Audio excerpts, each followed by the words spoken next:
Alright, here we are, Kingdom Bound. I hope you guys can hear me good. This is more of a message for myself anyways. First day considered, yesterday was the technical first day, Wednesday, we got here. And we went to go see Meet and Greet with the Peter Furler.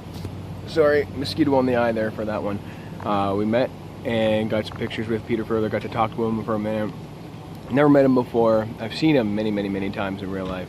Awesome guy, awesome voice, just amazing character, just explosive. You got a little bit of an attitude. He's like, you don't like my songs? Get out of here. You don't have to like it. It's pretty cool. And got to hear him sing a bunch of his songs, even some songs from Newsboys. After him was Wes Aram. Now, he came out and he gave his message, and I want to give this because it's towards the long haul. Every year that we're here at Kingdom Bound, we like to try and focus on a message. There's one thing that tries to kind of stick out to us, and there's one message that you can hear the first day. It helps in the daily devotions, and you can kind of take it day by day and work on it. So, listening to Wes Aram, he was talking about there's 1, 2, 3, 4 chairs that you can sit in. You have the new born again Christian, and then you have the new born again Christian who's struggling with some things in his life, and then you have that person who has Jesus in their life, but it's he only wants Jesus in his life when it's convenient for him, when it looks good for him. And then the last chair is the conflict. You're really conflicted with God. You're conflicted with everything that you're doing, with God, against God, everything like that.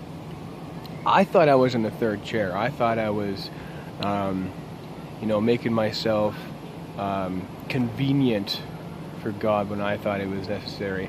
But I would hope to what I got from the message that I'm sitting actually in the second chair, and basically being placed in that second chair. I placed myself in that second chair as a newborn Christian.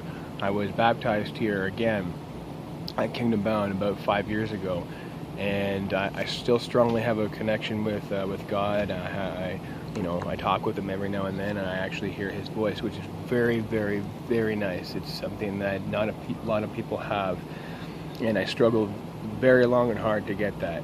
And basically where I'm coming from is I need to start saying yes. You need to start saying yes to God, and start saying no to yourself, because in the end, we don't matter. We matter, but we're only here for God. We're only here because Jesus. Now that's kind of where Wes Aram was coming from. I just got back from seeing Reggie Dabbs. Everybody calls him Reggie Dobbs, but he's Reggie Dabb. Now he had a lot of the message kind of the same too as well, that we're conflicted in our lives. We have some convenience in our lives as well, and then we also have some times where we know what's right and what's wrong. And he was passing along the message of waiting for Jesus. There's the story of the father and the son. The father lost the wife, the son lost the mother, and the father changed around his entire life, his career, everything, just so the son would never have to feel like nobody was there for him. So his father always, at the beginning of the night when his son was down to bed, he would go on all fours and he would crawl across to his bed, and he would always say, I'll always be there for you, I'll always be there for you. And he always walked his son to school, and one day he was at his office and there was an earthquake, and all he could think of was his son. So what he did was he ran to that school.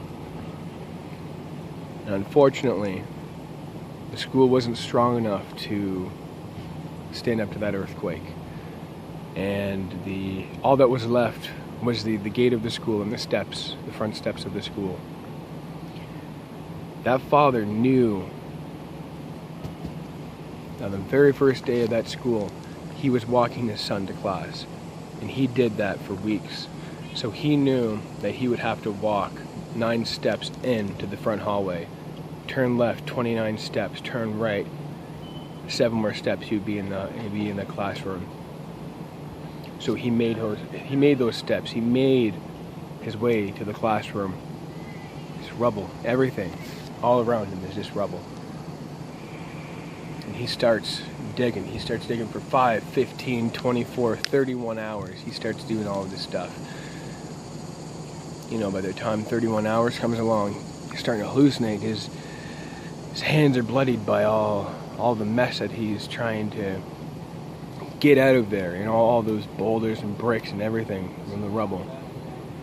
And so eventually, I'm trying to make this long story short, he finally saw this big slab of concrete, and he got this metal pole, wedged it in, put up this slab of concrete, and that was this big huge hole of darkness. And the father went in and he said, "Son! Son!" And all he could hear out after 5 minutes from the top of the hole was, "Dad! Dad!"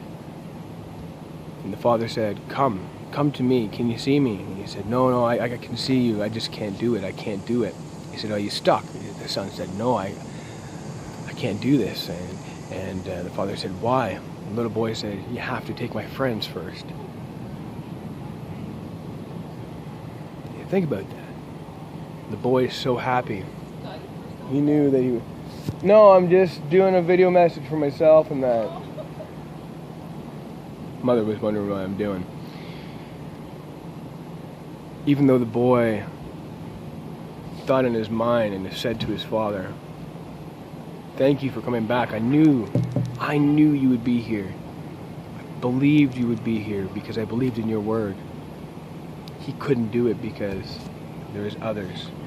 He wanted his father to save his friends first. We should all be striving to be that little boy.